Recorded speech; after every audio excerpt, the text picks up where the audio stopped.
sa aking mga kababayan.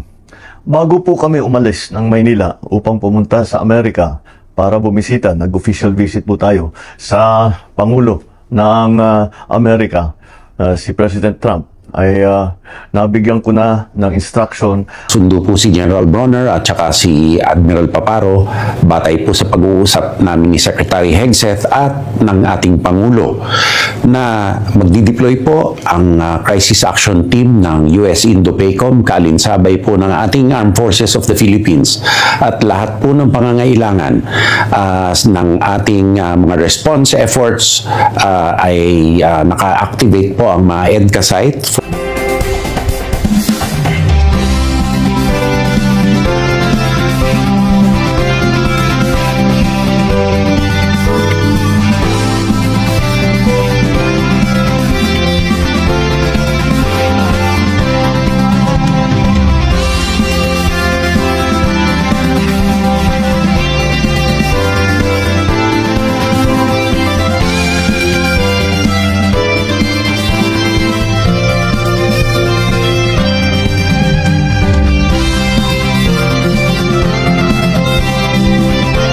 So, magandang araw Pilipinas. So, welcome to Joy TV Official. So, today pag-uusapan po natin yung pagpunta ni President Bongbong Marcos sa Washington DC sa United States of America para nga po makipag-meet or makipag-meeting kay US President Donald Trump for their bilateral meeting and especially po guys no, sa seguridad ng ating bansa, lalo na po dito sa usapin patungkol sa West Philippine Sea.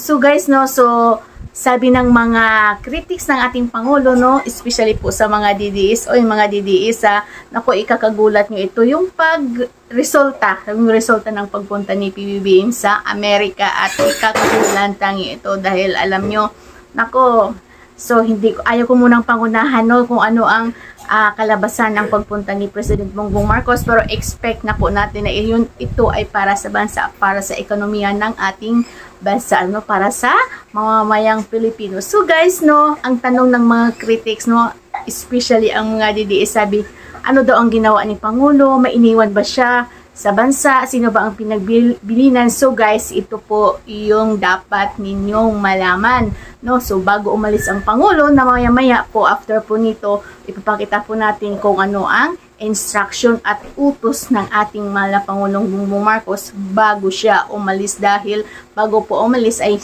hindi na maganda yung panahon no, so kasagsagan ng bagyong Krising. So later mamaya no, malalaman ninyo kung ano ang utos ng ating Pangulong Bongbong Marcos sa lahat ng ahensya ng gobyerno. At syempre, isa na rin po dito si National Defense Secretary Gibo Teodoro, no, na inutusan niya yung mga kasundaluhan kung ano ang gagawin, no, nagagamitin ang full force ng IDCA para nga po makapagbigay tulong sa ating mga kababayan na naapektuhan or nasalanta ng bagyo at ng matinding habagat dulot ng pagbaha dito sa ating bansa, especially doon sa mga lugar na o lalawigan na naapektuhan. So, pero bago ko po i-upload or ipakita sa inyo yung sinabi or utos ng ating Pangulo at National Defense, no, maitanong ko lang, ano nga pala ang ginagawa ng Vice Presidente? Nasaan siya ngayon, no? So, di ba, nandito pa ba sa Pilipinas or doon na lang siya maninirahan or mamamalagi sa dahig?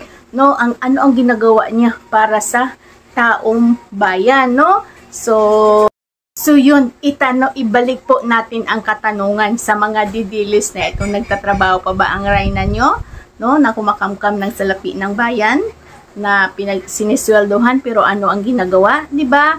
Ang trabaho ngayon ni Sara ay ang siraan ang Pangulo, si First Lady Lisa at siyempre si Speaker Martin dahil sa kanyang ambisyon na maging presidente. Pero guys, no, sa kasalukuyan ay nasa dahig niya siya at active sa mga rally, no? Laging sinasabi na ganito ang Pangulo.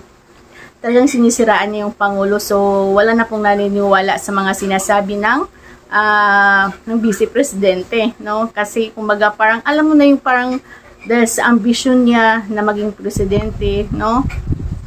Ayun, parang alam mo na yung nangyari sa kanya. Iba na yung mga lumalabas sa bibig niya, iba na yung takbo ng isip niya, iba na talaga. So nakakahiya para sa bansa at para sa mamayang Pilipino na meron tayong Vice Presidente. No, so look at the situation right now na dahil nga po dito sa kasagsagan ng bagyo, binabaha, no, hanggang sa madaming nasalanta, no, saan siya ngayon? Yun ang sagutin ninyo mga didilis, no, kung nagtatrabaho pa ba ang reyna ninyo bilang Vice Presidente ng bansa. So, unlike kay Pangulong Bongbong Marcos, bago siya umalis, bago siya lumipad, ay talagang tinitiyak niya, sinisigurado niya, no, kung ano ang dapat gawin, ini-instruct na niya kasi sakaling may mga ganitong kalamidad, no, may ganitong panahon, no, lahat ng ahensya ay tiniyak na gagawin ang trabaho para matugunan ang pangangailangan ng mga mamayang Pilipino, lalo na sa mga naapektuhan or nasalanta ng bansa. So, di ba?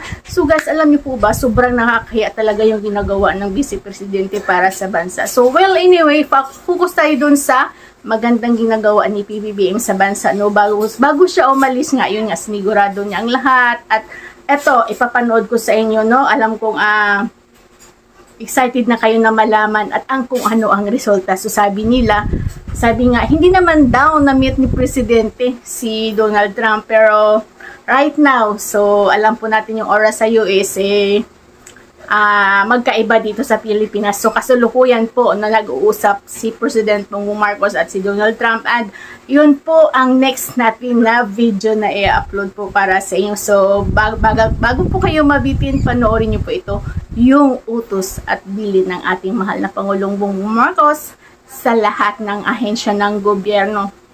Panoorin nyo ito para matauhan kayong mga didilis, no, mga critics ng Pangulo.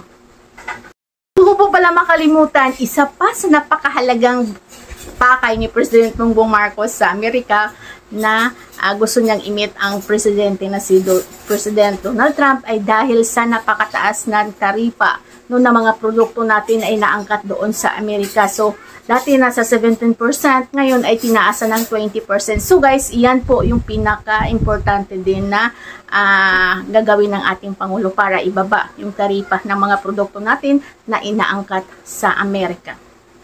Sa aking mga kababayan, bago po kami umalis ng Maynila upang pumunta sa Amerika para bumisita, nag-official visit po tayo sa Pangulo ng Amerika, si President Trump, ay nabigyan ko na ng instruction ang lahat ng ating mga ahensya na paghandaan ang naging baha dahil sa napakalakas na ulan.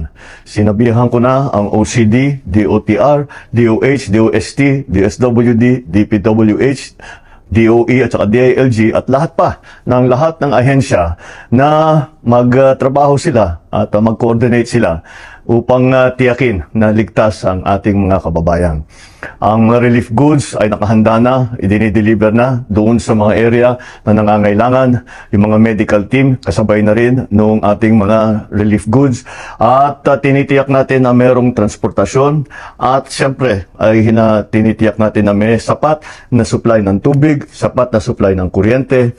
At lahat ito ay para sa pangangailangan ng mga naging biktima nitong pagbaha at malakas na ulan. Pakiusap ko lang po sa inyo ay pakinggan nyo po ang mga sinasabing advisory ng inyong LGU, ng national government at pakisundan lang po para naman matiyak natin na hindi kayo malagay sa alanganin. Nandito kami lagi upang magbigay ng lahat ng serbisyo na kailangan sa harap ng hamon ng climate change. Siguraduhin natin mas lalo pang mapalakas ang kakayahan ng pamahalaan na tumugon sa ganitong klaseng sitwasyon. Magandang araw po, minamahal nating kababayan. Gusto lang po iulat ng inyong abang lingkod na ako po'y binilinan constantly ng ating presidente bago pa man ako umalis na bantayang maigi ang relief efforts, rescue efforts at saka iba't ibang mga coordinated responses ng ating gobyerno dito sa Bagyong Krising.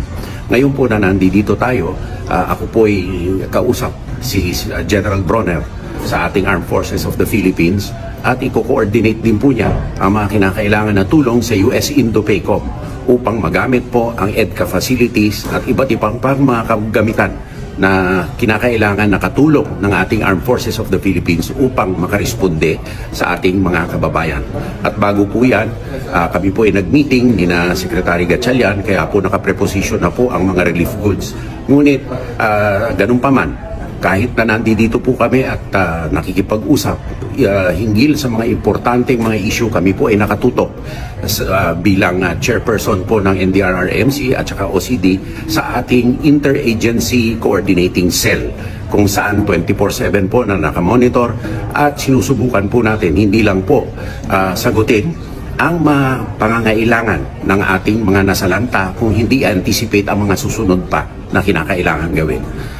Umasa po kayo na 24/7 po nakatutok ang ating Pangulo at dito po sa Amerika, nandito po ang ating mga counterparts, ang US Indo-PACOM, kung saan nakikipag-usap kay General Bronner upang saan pwede makipagtulungan. Nandiyan na rin po ang Japan at iba pang mga kaalyado natin. Dito po makikita ng ating mga kababayan ang benepisyo na pakikipag-ugnayan ng mga armed forces para makaligtas sa ating mga kababayan laban sa mga hamon ng kalikasan. Salamat po. Ito po'y follow-up dun sa pahayag natin kanina.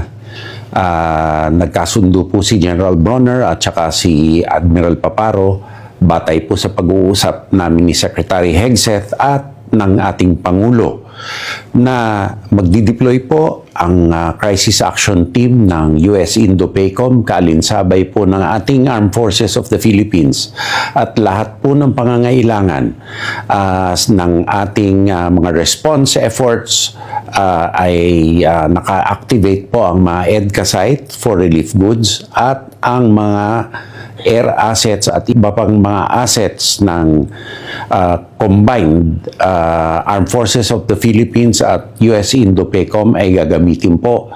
At dahil po ito'y panahon ng tag-ulan, patuloy po itong pag-uugnayan ng dalawang armed force ng Estados Unidos at ng Republika ng Pilipinas at ang iba pa po ang mga kaalyado natin na nasyon upang sa ganon makahatid po ng tulong sa mga nangangailangan at masagip po ang buhay ng mga nangangailangan.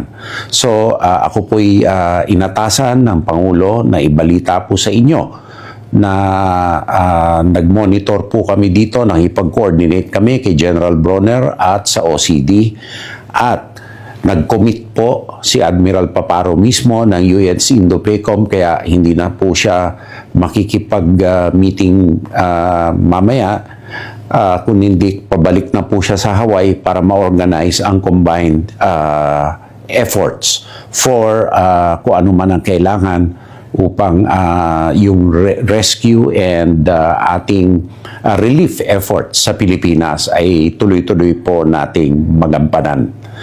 Marami pong salamat at mag-uulat po tayo kung meron pa mga importanteng mga kailangan ihayag sa inyo po. Thank you.